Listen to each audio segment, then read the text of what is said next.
नमस्कार। आज हम बात करने वाले हैं एक YouTube चैनल सरकारी जॉब ज्ञान के बारे में और उनके एक बड़े दावे के बारे में। दावा यह है कि 2026 में सेंट्रल ब्यूरो ऑफ इन्वेस्टिगेशन यानी CBI एक बड़ी भर्ती करने वाली है। तो चलिए जरा करीब से देखते हैं कि इस जानकारी में क्या-क्या बताया गया है। तो वीडियो की शुरुआत ही होती है इस लाइन से, बम्पर भर्तियों की अपडेट। मतलब ये कोई छोटी मोटी भर्ती नहीं, बल्कि एक बहुत बड़े मौके की बात हो रही है। तो आखिर क्या है ये बम्पर भर्ती? चलिए इसी की कहानी को समझते हैं। तो इस पूरे दावे को समझने के लिए हम इसे 5 हिस्सों में देखेंगे। सबसे पहले ये 2626 CBI का मौका आखिर है क्या। फिर बात करेंगे पद और वैकेंसीज की, एलिजिबिलिटी क्या चाहिए होगी, सैलरी और सिलेक्शन प्रोसेस कैसा रहेगा, और आखिर में अप्लाई कैसे करना है, इस पर भी एक नज़र डालेंगे। चलिए तो शुरू करते हैं पहले पॉइंट से, 2026 में CBI का अफसर। यहाँ हम देखेंगे कि सोर्स चैनल ने आखिर दावा क्या किया है और इसमें खास क्या बताया जा रहा है। एक बात साफ कर दें, ये सारी जानकारी सरकारी जॉब ज्ञान नाम की YouTube चैनल से आ रही है। हम सिर्फ उनके वीडियो में दी गई इन्फॉर्मेशन को आप तक पहुंचा रहे हैं, उसका एक तरह से विश्लेषण कर रहे हैं। तो वीडियो के हिसाब से कुछ बेसिक डिटेल्स देख लेते हैं। ऑर्गेनाइजेशन है, जाहिर है, सेंट्रल ब्यूरो ऑफ इन्वेस्टिगेशन यानी CBI। Job location all over India. Apply करने का तरीका सिर्फ ऑनलाइन होगा और हाँ, मेल और फीमेल दोनों ही कैंडिडेट्स एलिजिबल होंगे। चलिए अब आते हैं उस सवाल पर जिसका सबको इंतजार रहता है कि भाई पोस्ट कौन सी हैं और वैकेंसीज कितनी हैं। देखते हैं कि इस वीडियो में पदों और उनकी संख्या को लेकर क्या दावे किए गए हैं। और ये रहा वो नंबर जो सबका ध्यान खींच रहा है, 7639। जी हाँ, 7639। इतनी वैकेंसीज का अनुमान लगाया गया है। ये वाकई में एक बहुत बड़ा नंबर है। मतलब कोई भी सरकारी नौकरी की तैयारी करने वाला इसे देखकर एक बार तो जरूर रुकेगा।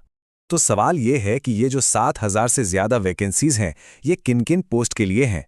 तो देखिए, जो पद बताए गए हैं वो हैं कंसल्टेंट, असिस्टेंट, मल्टीटास्किंग स्टाफ यानी MTS, क्लर्क और लोअर डिवीजन क्लर्क, जिसे हम LDC भी कहते हैं। मतलब काफी तरह के रोल्स इसमें शामिल किए गए हैं। ठीक है, पद और संख्या तो देख ली।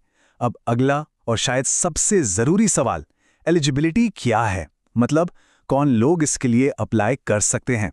चलिए इस पर एक नजर डालते हैं। तो यहां 2 मेन चीजें हैं। पहली, एजुकेशनल क्वालिफिकेशन, और इसका दायरा काफी बड़ा रखा गया है।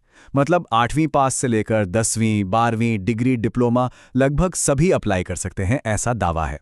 और दूसरी चीज है एज लिमिट, जो कि मिनिमम 18 साल और मैक्सिमम 40 साल बताई गई है।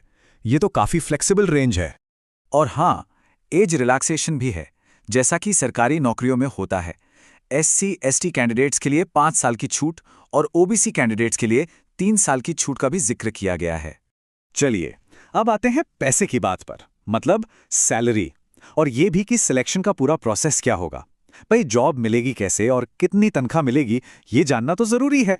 वीडियो के मुताबिक सैलरी रेंज 37,400 से लेकर 1,15,900 रुपए प्रति माह तक हो सकती है।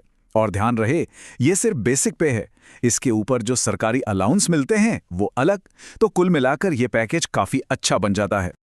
अब देखते हैं सिलेक्शन प्रोसेस। ये कई स्टेप्स में होगा। सबसे पहले होगा एक रिटन एग्जाम, उसे क्लियर करने के बाद इंटरव्यू होगा, फिर मेडिकल एग्जामिनेशन, उसके बाद डॉक्यूमेंट वेरिफिकेशन, फिर एक स्किल टेस्ट, और इन सब के बाद जाकर बनेगी फाइनल मेरिट लिस्ट। मतलब प्रोसेस तो काफी लंबा और डिटेल्ड है, जैसा कि बड़ी सरकारी भर्तियों में अक्सर होता ही है। और अब आते हैं सबसे आखिर में, एप्लीकेशन गाइड पर, मतलब अप्लाई कैसे करना है और उसके लिए किन किन चीजों की जरूरत पड़ेगी। तो सबसे बड़ा सवाल यही है कि ऑनलाइन अप्लाई करना कैसे है। और यहां एक अच्छी खबर है, एप्लीकेशन फीस बिल्कुल 0 है। जी हां, वीडियो के मुताबिक किसी भी कैटेगरी के कैंडिडेट को कोई फीस नहीं देनी होगी। ये तो बहुत बढ़िया बात है।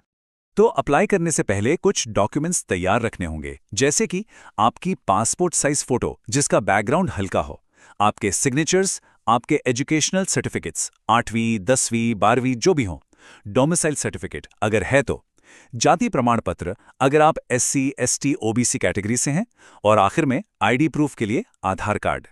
तो ये सारी जानकारी देखने के बाद एक सवाल मन में आता है, क्या सरकारी नौकरी की जानकारी पाने का ये नया तरीका है? क्या ऐसे चैनल्स पर भरोसा किया जा सकता है? ये सोचने वाली बात है। लेकिन हमारी सलाह यही रहेगी कि किसी भी खबर पर यकीन करने से पहले उसे क्रॉस चेक जरूर करें।